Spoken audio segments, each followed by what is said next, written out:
Guys, welcome back to my channel. Today, bumisita tayo dito sa MIAS 2025 dito sa World Trade Center para tingnan yung Isuzu MU-X na 2025 model. Ang daming tao at saka ang init ng lugar. Even dun sa loob is mainit kaya hindi na ako masyadong nag-ikot at pinuntahan ko na lang talaga yung Isuzu MU-X na gusto kong makita. Kasi karamihan sa mga naka-display dito, mga Chinese brands. Wala si Toyota, wala si Honda, at wala din si Mitsubishi. So talagang very aggressive yung mga Chinese brands. But if you look at our streets, kokonti pa rin yung mga Chinese cars. It is still dominated by Japanese cars. Although lately nakikita ko, gumaganda yung sales ng BYD. But for other Chinese brands, it's still a long way to go. Merong isang mainit ngayon yung Toyota Tamaraw kasi marami kang pwedeng gawing upgrades dito. Nakita ko dito yung mga prototypes na ginawa ni Atoy Customs dito sa Toyota Tamaraw. At meron ding options for camping dito sa Toyota Tamaraw. At ang prominent Japanese brand lang dito is yung Nissan na nag-display nung kanilang bagong Nissan Patrol Y63 at saka yung kanilang Nissan Terra at Nissan Navara. Okay, punta na tayo sa ating main topic, itong 2025 Isuzu MU-X. So ano ba yung pagkakaiba nito dun sa previous model ng Isuzu MU-X? I think it's more on facelift lang. So halika, samahan nyo ako at tingnan natin. At ang nakita ko naka-display dito is yung MU-X 4x2 LSE variant. Yung top of the line 4x4 LSE is 2.62 million at yung 4x2 is 2.27 million. Yung LSA naman na 4x2 is 2.039 million at yung RZ4E is 1,715,000. Pero yung latest price nito is 1,725,000 na. So ano ngayon ang bago dito sa 2025 model? Ang pinakanabago yung kanyang front grille. Meron na ngayon siyang dynamic grille design. From a design perspective, may significant improvement naman from the previous model. At least dito, mas cleaner, mas bolder, as mas refined from the previous model. Dati kasi medyo magulo yung execution niya dun sa grille na part. Pero ngayon, it's more tamed down, more sophisticated, and more elegant than the previous model, to be honest. At dito sa may lower part ng bumper niya, meron silang inad na fighter jet wing design. Na surprisingly is functional. So butas yung portion na yan. And then yung buong bumper niya is more on the angular side ang design execution. At dito sa lower part, merong silver garnish para merong accent. Diyan sa part ng bumper na yan. Binago rin yung kanyang headlight. Ngayon naka-dynamic blade LED headlight siya. Yung headlamp niya is merong automatic leveling at meron din siyang DRL na LED type. At meron din siyang LED fog lamps sa harap at saka dun sa likod. Okay, check naman natin yung side view niya. Walang nabago sa side view. Yung kanyang side view mirrors is power pulled and adjustable. It's body colored with integrated side turn lamp. The door handles are also body colored and then meron siyang black step board. Meron din siyang roof rail na ang load capacity is 100 kilos. Bago na rin yung design ng kanyang mag wheels na meron dynamic turbine alloy wheels at ang size ng gulong is 265/50 R20. And both front and rear wheels ay naka-disc brake na din. Nag-improve na rin yung design ng likod. Meron na siyang embrace line concept, rear combination, LED tail lamps. So parang magkadugtong na yung rear tail lamps niya. And meron siyang spoiler with third brake light. You will also notice dito sa may bumper area, meron siyang 4 na parking sensors. May counting tweak din yung bumper and then meron siyang LED fog light. By the way, yung suspension niya sa likod is 5-link coil spring and stabilizer bar. At sa harap yung double wishbone coil spring with high-mounted upper control arm and stabilizer. So yan ang itsura ng likod niya. Ang hindi ko lang gusto dito, meron pa siyang roof type na antena doon sa harap. Sana shark fin antena na lang dito sa likod para mas bagay. By the way, itong LSE 4x2 available yan sa 3 kulay, yung Norwegian Blue, Onyx Black, saka yung Satin Pearl White. Pag 4x4 naman, Norwegian Blue at saka Satin Pearl White lang. Overall, yung design execution niya, meron namang improvement from the previous three-faced lip MU-X. Kung may good-looking na MU-X, ito na yon. Pagdating sa front-end design, nag-improve naman siya. Pati dito sa rear. So, mas refined na at mas elegant na yung design. By the way, yung engine niya is still the same. It's the 3-liter 4JJ3 TCX. It's 4-cylinder with 190 PS and 450 Newton meters of torque. So, yan yung very reliable na diesel engine ng Isuzu na may electronic DGS turbo. Available pa rin yung RZ4E na mas maliit yung engine, yung 150 PS lang at 350 Newton meters ang torque. So, what makes the 4JJ3 special? Ang engine kasi nito is a perfect balance of refinement, fuel efficiency, and reliability. Sa buong PPV segment, this MU-X has one of the best engines in its class. Pagdating sa power, hindi ka bibitinin. Kahit na hindi siya class leading on paper, pag tiningnan mo, pag ginamit mo in real world scenario, malakas siya and responsive, to be honest. So kahit hindi siya class leading on paper, it performs well on road. If not better pa sa ibang higher horsepower na engine in the segment. What's surprising here is yung kanyang fuel efficiency. Ito yung maganda sa Isuzu engine. So kahit 3.0 liter ang displacement niya at malaki, it's very fuel efficient for what it is. So kung iisipin mo sa mga higher displacement engine, matakaw siya sa fuel. But not in this Isuzu because of its technology. Okay, check naman natin yung interior. Yung design ng door panel is same as before. Iniba lang yung stitching ng armrest area. Dito meron siyang black accents at nandito yung mga switch niya for the windows. Yun nga lang, yung driver side lang ang automatic up and down. Ito yung sinasabi kong naiba yung stitching. Yan yung padding ng armrest niya. Dito meron kang extra bottle holder. Dito sa driver side meron siyang 8-way power adjustable seats pero wala siyang lumbar support. The steering wheel is leather wrapped. Natitilt siya at nagte-telescope din. By the way, meron siyang adaptive cruise control na may stop and go function. Yun ang isa sa mga advantage nitong MU-X. Nandito sa left yung switches ng instrument cluster at nandito sa right yung switch ng adaptive cruise control. The quality of the leather wrap steering wheel is very good. Tamang-tama lang yung kapal. So maganda ang grip sa iyong kamay. Nandito yung switch ng rear tailgate at saka yung control ng fan dito sa likod. Merong pocket here at niretain pa rin yung kanyang cup holder or bottle holder here. Yung kanyang dashboard is the same pa rin. Merong soft touch material dun sa ibabaw. Pagdating sa instrument cluster, ito yung biggest change. Meron siyang 7-inch instrument cluster. Pero yung tachometer niya, yung fuel gauge at saka yung temperature gauge are still in analog. Naka-leather seats nga pala siya na kulay black. So maganda yung quality ng kanyang leather seats. Underwhelming lang dito is hindi power adjustable yung passenger seat unlike yung other PPVs. At meron din siyang cup holder dito sa passenger area. At napansin ko na wala yung compartment dito sa may passenger side dito sa may bandang itaas. Dati merong compartment sa taas, bukod pa doon sa glove compartment dito sa baba. Yung kanyang infotainment system is 10.1-inch full touchscreen display with wireless Apple CarPlay and Android Auto. Nandito naman yung kanyang start-stop button. Nandito naman yung control ng kanyang aircon. It's dual zone auto climate control with auto function. At dito sa lower part, meron siyang 12-volt socket. Meron siyang USB dito for DVR and then meron din siyang USB port naman dito na Type A saka Type C. At meron siyang digital video recorder. Yan yung switch nun. So hindi mo na kailangan ng dashcam. Bale, built-in na siya. And then meron din siyang wireless charging port here. At ito yung shift knob niya. It's 6-speed automatic transmission with manual mode.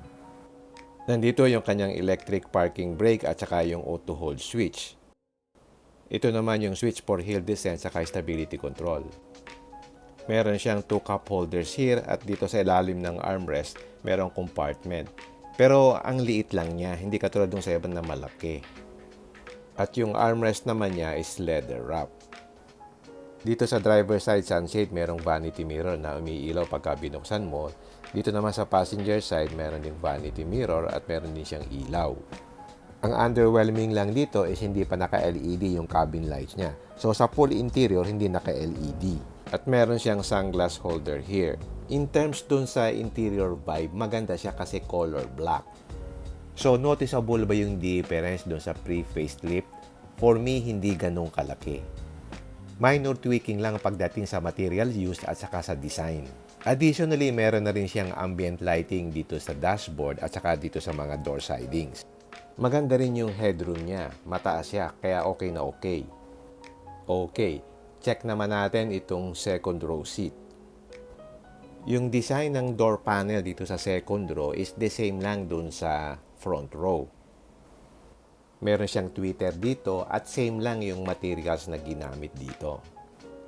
Meron siyang seat back pocket dito at yung kanyang B-pillar ngayon is color black na. Okay, check natin yung seat position dito sa bandang gitna. May kaunting umbok dito sa bandang gitna pero hindi naman siya ganun kataas. So medyo relax ng konti itong middle passenger. Then meron siyang dalawang Type-C USB port dito sa likod ng center console. At may maliit na compartment dito. So pwedeng mong ilagay yung cellphone mo while nagcha-charge ka dito. At meron siyang armrest dito sa gitna. At pag pinindot mo to, lalabas yung dalawang cup holder.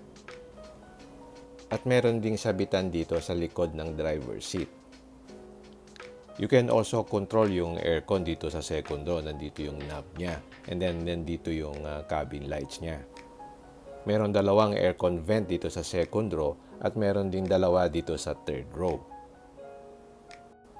Okay, check natin yung third row seat area. Ito yung may pinaka-comfortable na third row seat dito sa mga PPVs in the market.